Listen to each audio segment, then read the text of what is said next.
So you've been sending in your demo reels to different production houses left and right. You've been going to auditions that you were invited to or you heard from or you read in one of your voiceover Facebook groups. You've even really lowered your professional fee substantially.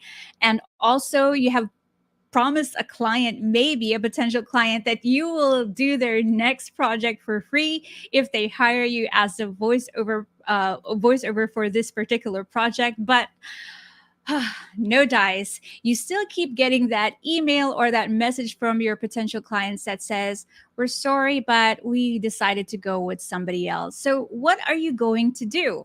Well, that and more hard truths about being a voiceover is what we are going to talk about today. So, if you are ready, let's get started.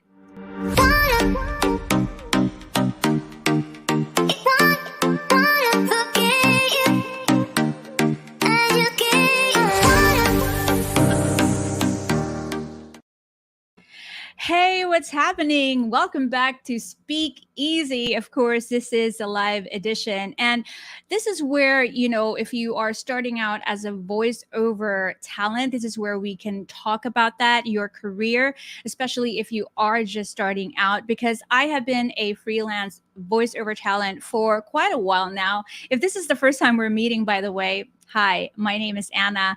And really, the goal of this channel is to help you out, especially those who are just starting out, aspiring and home-based voiceover talent. So if this is something that you want to see more of, a video like this, or maybe you're interested in learning how to do this at home, what you maybe can do is subscribe to the channel. And also what you can do is tap that notification bell. This is just so you know if I have new videos out. So like what I said in the beginning, I have been a voiceover talent for, I think I'm closing to 12 years now, or maybe even more. And so I have gone through tough times. Yes, I have. It wasn't always easy for me, but I have been getting a lot of questions on the comment sections about these hardships that voiceover go through. And so I decided maybe we should answer those questions live on here, and maybe you can learn from how I actually went about it, how I got through it, and hopefully you can also apply it in your own voiceover career. It's not always roses when you're a voiceover. So I collected all of your questions. So therefore, welcome to the top 5 questions from the comment sections, the hard truths about being a voiceover talent edition. All right. So if you are joining me live, do let me know. Okay. Leave me a comment. Maybe say something like joining you live. And if you are catching this on the replay, maybe just chat me down at the comment section telling me that you are catching me on the replay. Okay, so let's get started because some of these questions are so good. And I do have a long answer to some of them. So I don't want to keep you for too long, but I do want to give you value because you are here with me. And I know that you're wanting to learn something. So let's go. Let's start it off with question number 5. Of course, I'm going to read it here in my computer.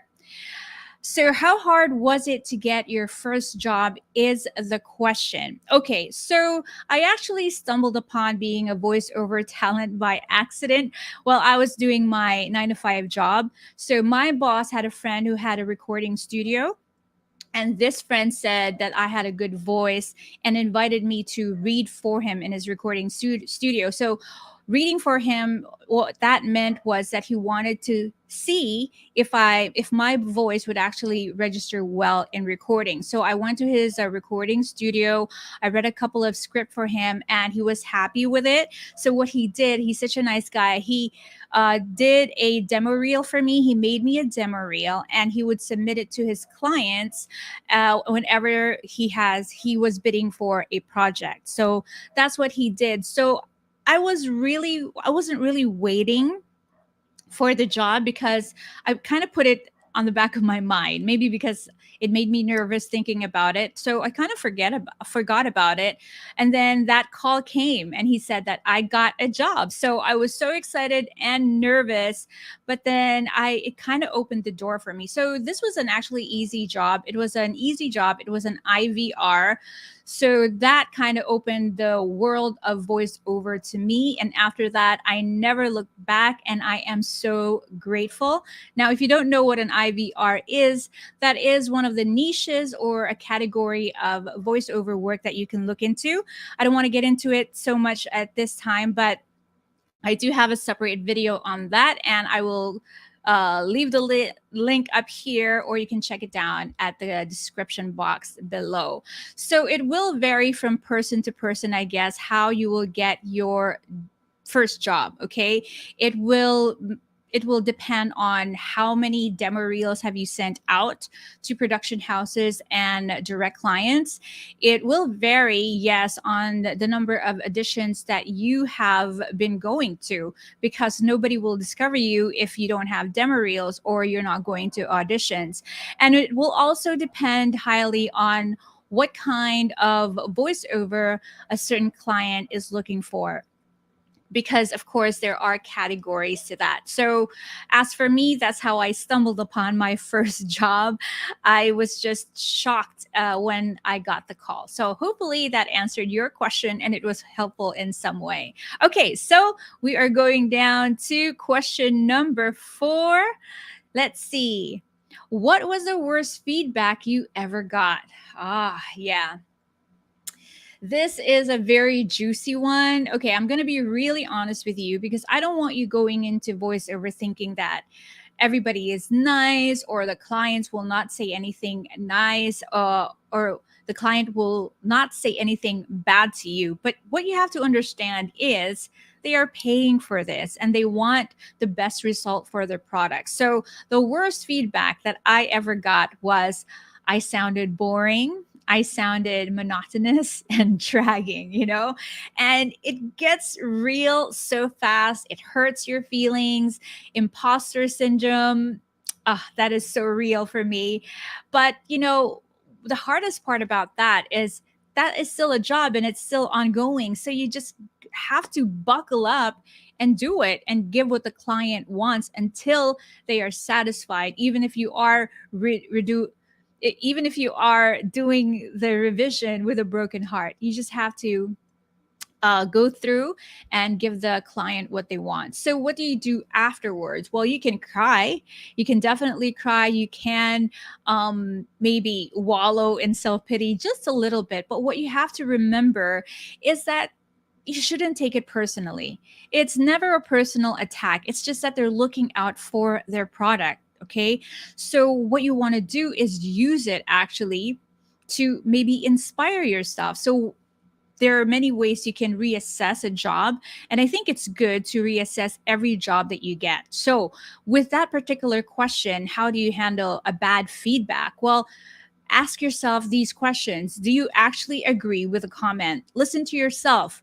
So weren't you actually boring? Weren't you actually monotonous? Weren't you actually dragging? Well, if the answer is yes, and that means you need to be on your toes, okay, when you go and read for your client, when you go in front of the microphone.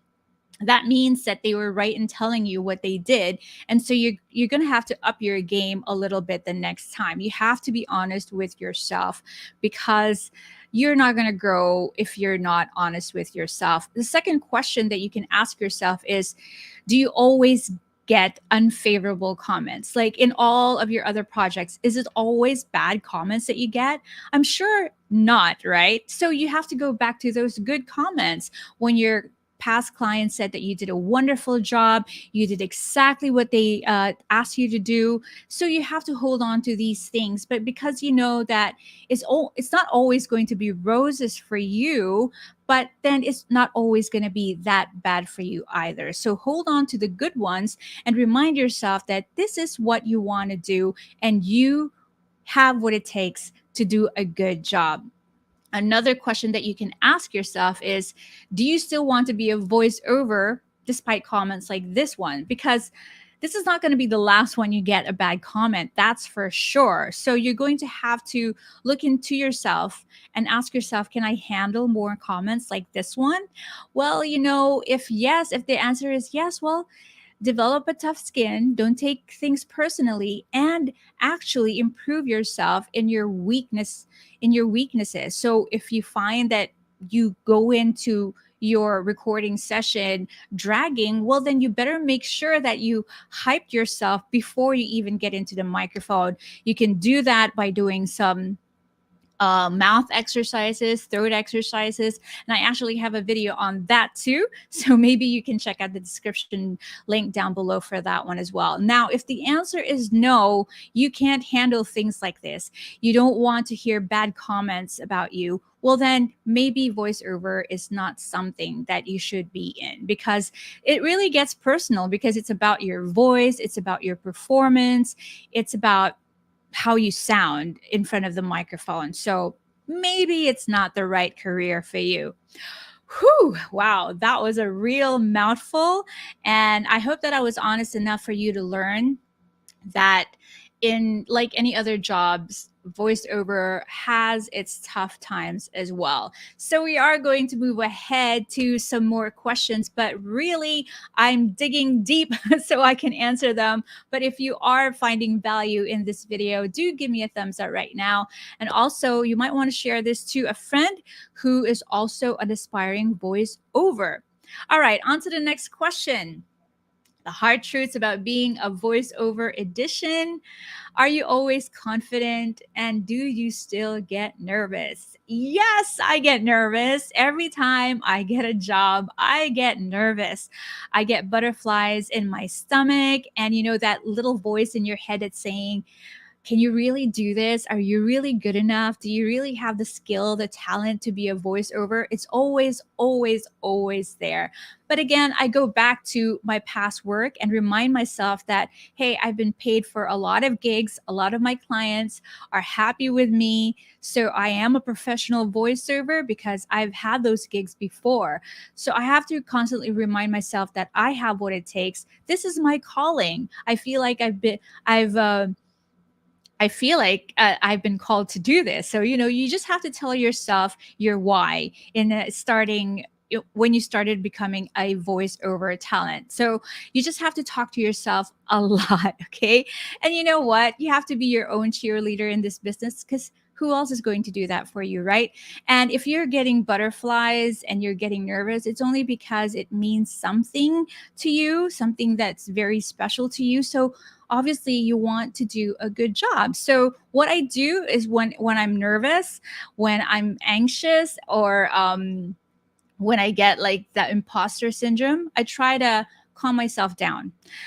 Before you even get in front of the microphone, you need to calm yourself down when you're nervous. And again, I have 3 pointers that I can share with you. What I do to calm myself down is I prepare myself. I read the script over and over again until I almost know it by heart, so that when I go in front of the microphone, I don't have to read it word for word, but I'm just flowing through it easily. And I kind of know what's going to happen. So in my mind, I'm prepared for that. So it's going to be a smoother read for me. And what you can do also is read aloud. Make sure you always read your script aloud so you can hear yourself.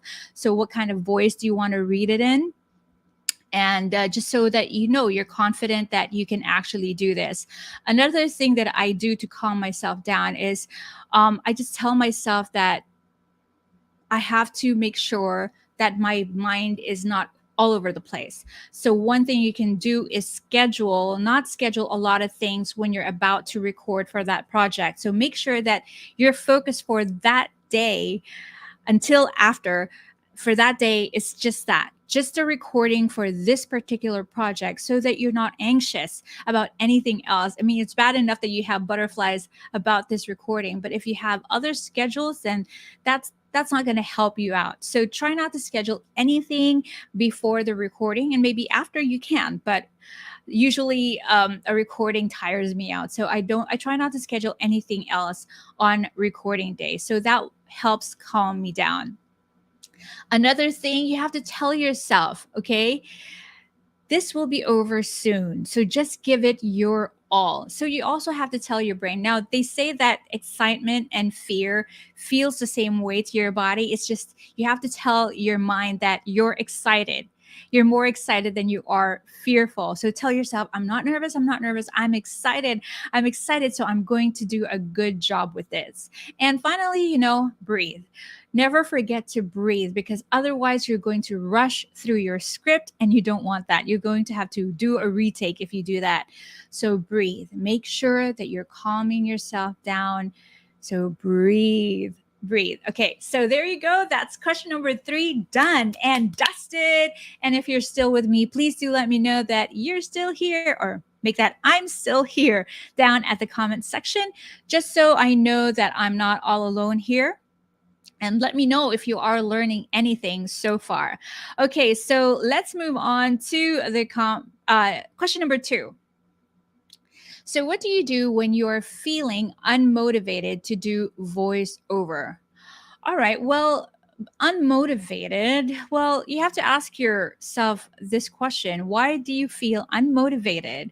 Is it because you don't feel like doing voiceovers anymore, or is it because you're anxious? Because I think anxiety can be read as being unmotivated sometimes, because you're nervous, and it's kind of a self-sabotage and procrastination, because when you're anxious to do something, you kind of don't want to do it. So in your mind, you say to yourself, you feel unmotivated. But maybe you're just nervous, and there's this, again, then there's this voice in your head that's saying, you can't do this. What if I can't do it? What if my client doesn't like me? What if, I have to do a revision? What if? Well, those what ifs, yes, most likely those things will happen, but is that going to stop you from creating the future that you want for yourself, even if they haven't even happened yet?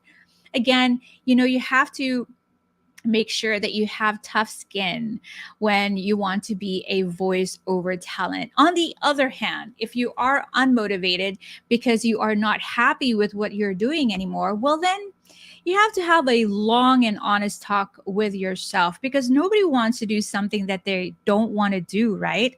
So if you feel like why you're feeling unmotivated is because you don't want to do this anymore, well, find something that you like doing, and then maybe that will get your motivation back on when it comes to doing a business, or because voiceover is a business, so you have to be motivated all the time. So try to figure out, is it because you're anxious, or is it because you don't like what you're doing anymore? All right, so we are down to the last question for this edition of the top questions from the comments section, the hard truths about being a voiceover. But before that, just a quick reminder to subscribe to Speak Easy if you haven't yet. If you don't want to miss out on any of the videos that I put out there, please do tap the notification bell down there as well. And let me know what you are learning so far. Okay, so here we go. Have you lost auditions? That is the last question for this one. Yes, so many of them. And you know what? All voiceover talents would lose an audition. You can't get all of them all the time. It's part of the deal. It's part of the voiceover life. Sometimes you would get callbacks, and it's down to you and another person, and you don't get it you know and sometimes you don't hear from the client at all, and you just see the project go on air, on radio, on TV, and it sucks. Yes, of course it sucks, but it is the name of the game. And what I've learned from that, again, is just not to take it personally. It doesn't mean that you're not good. It doesn't mean that the other person is better than you. It just means that for that particular project, that client liked the other person's voice a little bit better than yours. And that's just how it is. That person who got that project actually loses some other auditions, and maybe they lost an audition to you as well. So that's just how it is. And you cannot keep putting yourself down, or you cannot make yourself too sensitive about losing auditions. You just have to say, this is a job. Like actors would go on auditions. Sometimes they don't get it, sometimes they do. But if you really like this career, well, then you're just going to have to buckle up, dig deep, and keep on going to those auditions.